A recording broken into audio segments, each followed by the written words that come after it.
DG health service ने जान बचाने वाली अद्वियात की किल्लत और ब्लैक में फरोख्त होने पर नोटिस ले लिया है। इस पर मजीद तफसीलात जान लेते हैं डॉन न्यूज़ के नुमाइंदे सैयद वसीम से। सैयद वसीम, अपडेट कीजिएगा इस हवाले से।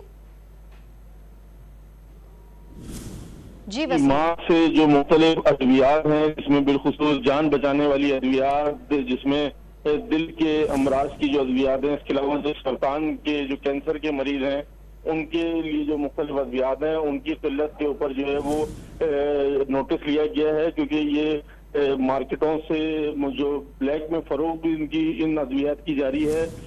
इस हवाले से जो डीजी हेल्थ सर्विसेज ने नोटिस लेते हुए ड्रग इंस्पेक्टर को एक मरासला लिखा है, जिसमें कहा गया है कि 48 घंटों में इन अद्वियात की जो फरामी है वो मार्केटों के अंदर यकीनी बनाने में जो महकमा हेल्थ है उसकी टीमों को जो है वो पाबंद किया जाए। इसी के साथ साथ जो है वो एक रिपोर्ट मुरतब करके डीजी हेल्थ सर्विसेज को अरसाल की जाए, जिसमें बताया जाए कि कौन कौन सी अद्वियात की जो है वो किल्लत है और कौन कौन सी अद्वियात जो है वो मार्केट में ब्लैक में फरोख्त जा रही है। उसी के साथ साथ डायरेक्टर जनरल हेल्थ सर्विसेज ने ड्रग इंस्पेक्टर को वाज़ेह पैगाम दिया है कि जो मुख्तलिफ DHOs हैं, यानी कि डिस्ट्रिक्ट हेल्थ ऑफिसर हैं, इसके अलावा जो डिप्टी कमिश्नर साहिबान हैं, उनके साथ पुलिस की टीमों को मुतहर्रिक किया जाए तमाम मेडिसिन मार्केट के अंदर, और जो ब्लैक में फरोख्त हो रही है उसके ऊपर जो है वो एक्शन लिया जाए। अद्वियात की किल्लत और ब्लैक में फरोख्त होने पर नोटिस ले लिया गया है। तफसीलात बताए थे सैयद वसीम, आपका बहुत शुक्रिया।